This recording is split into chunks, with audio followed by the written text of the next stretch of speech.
Алатырь – классический малый российский город с населением в 30 с лишним тысяч человек. Согласно оперативной официальной статистике, страна сегодня только от ковида теряет в месяц население как раз такого города, как Алатырь. Согласно статистике неофициальной, которая и есть правда, Россия теряет каждый месяц целых 3 таких города, а в ноябре потеряет и все 4.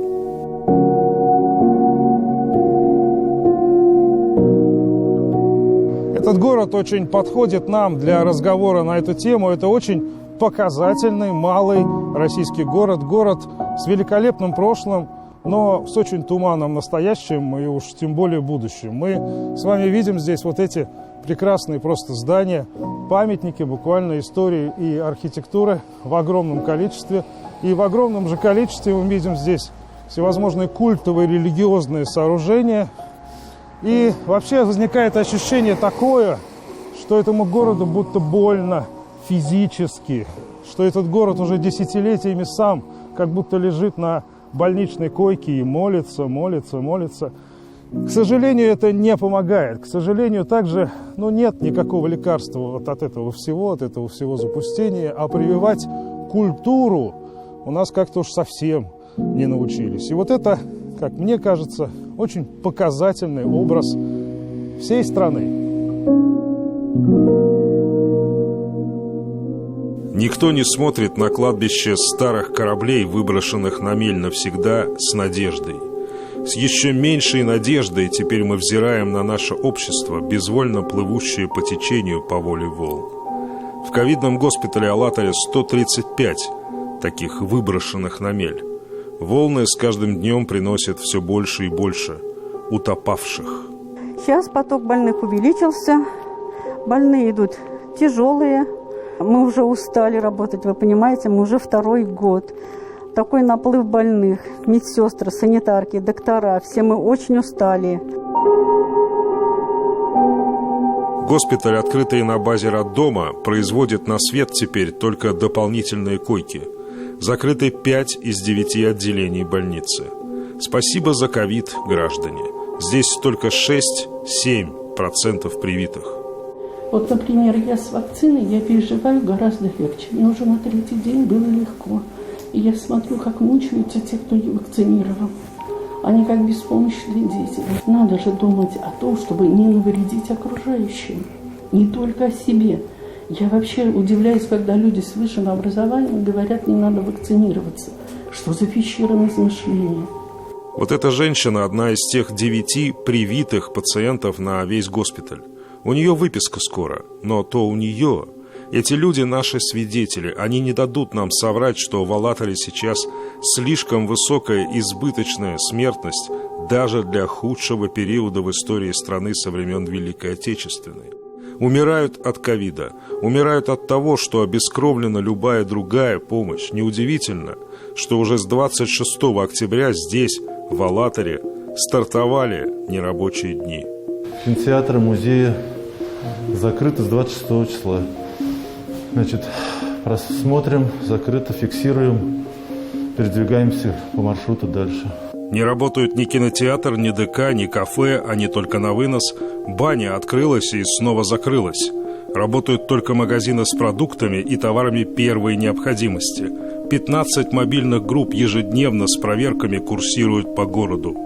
Я думаю, в этом городе уже не осталось таких людей, которых самих не коснулось бы, и которых близких, которых не коснулось бы вот эта напасть, да? Но я думаю, что сейчас больше и больше понимания, что все-таки меры безопасности рекомендуемы медиками в первую очередь. Большинство, конечно, не считает эти меры эффективными. Но ведь никто из тех, кто лучше всех распространяет вирус и не считает, что болен. Люди, по сути, просто не подозревают, что происходит, пока не увидят. Для того, чтобы прервать вот эту цепочку именно заражений, нужен вот этот локдаун, чтобы не общались друг с другом, но как бы прервать вот эту цепочку новых заражений, новых случаев заражений. Дело в том, что без салонов красоты мы проживем. Это точно. И я вот, например, мое сознание изменилось. Я теперь поняла, что такое здоровье – это главное в жизни. Потому что я хочу быть еще полезной своим детям, внуку, окружающим. Шумерля – город в 100 километрах от Алатыря, 28 тысяч населения. Еще один малый российский город, с каждым днем становящийся еще более малым. Смертность растет, и нерабочие дни также начались здесь раньше, чем в стране. Герб чувашского города Шумерли – это, несомненно, рай для конспирологов. Никому из них, конечно, не докажешь, что здесь изображена просто шестеренка с дубовым листом и желудями. Конечно, каждый думающий, мыслящий и вообще какой-то очнувшийся человек, несомненно, должен увидеть здесь схематичное изображение коронавируса. Надо сказать, весьма приближенное, кстати, к идеалу. Для убедительности внизу есть даже волны. Их 3. Это что, предсказание такое? Для большей убедительности можно, например, из названия города Шумерли убрать первую букву, и тогда вообще просто все сходится. Ну что, вот здесь, в этом городе, может быть и расположена та самая лаборатория по производству вирусов?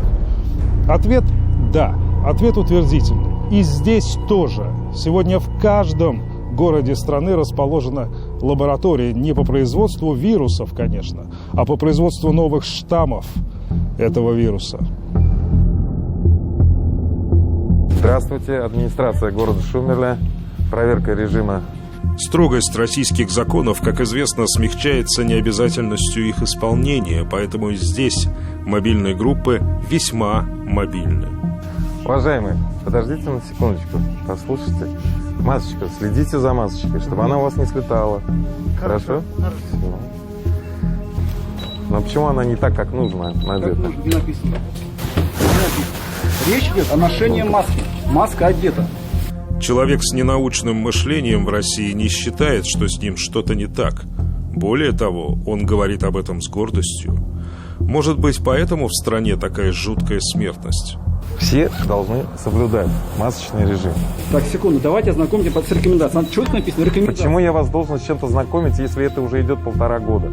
Что значит идет? Идет 1,5 года рекомендация, да. Нет. Да. Идет режим повышенной готовности. Ох, и трудно эта работа из болота тащить бегемота, да? И тем не менее, даже такие встречаются. Да.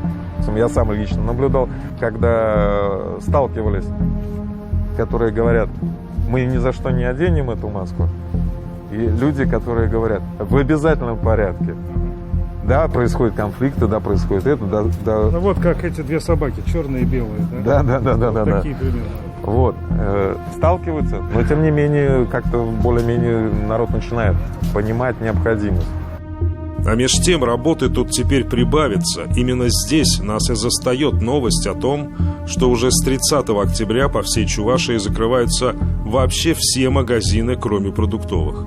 Работать смогут лишь кафе и рестораны, получившие статус ковид-фри зон, но площадь у них должна быть не менее 150 квадратов, так что закроются очень многие и надолго.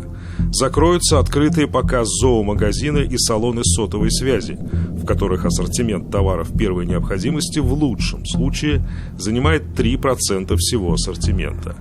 То есть началась вот эта гонка брони и снаряда. Государство пытается прикрыть все лазейки. А то, что сейчас происходит у нас и в городе, и в республике, во всей стране, это полная безответственность. Если не получилось нам согласительные меры какие-то предпринять, чтобы люди поняли, насколько это важно, насколько это серьезно, и сами себя не стали ограничивать, значит, будем ограничивать мы, причем в полном объеме. Такое ощущение, что потихоньку, но вообще вся страна на это переходит, да? Ну, видимо, да.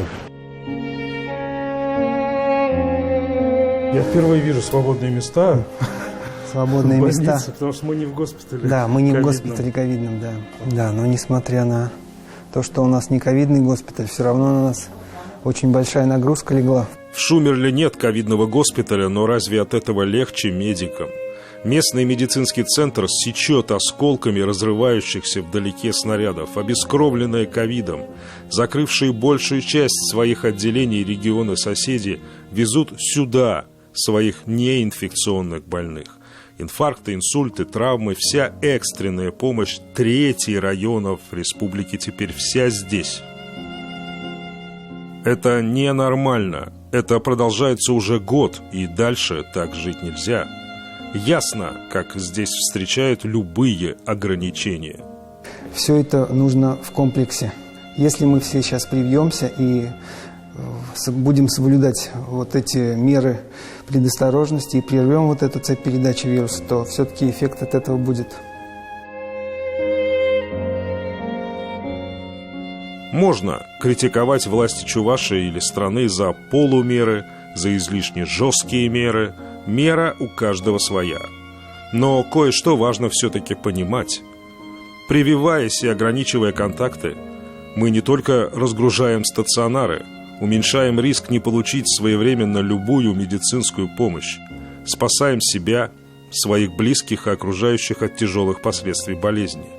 Мы закрываем на ключ, хотя бы ненадолго, нашу лабораторию по производству новых и еще более бешеных штаммов этого вируса. Этот Франкенштейн, вызревающий сейчас в организме миллионов незащищенных и безответственных граждан, способен будет лишь закусить такими городами, как Алатырь и Шумерля на завтрак. Кто будет вспоминать тогда о спасении каких-то экономик, если этот монстр станет более летальным и еще менее разборчивым?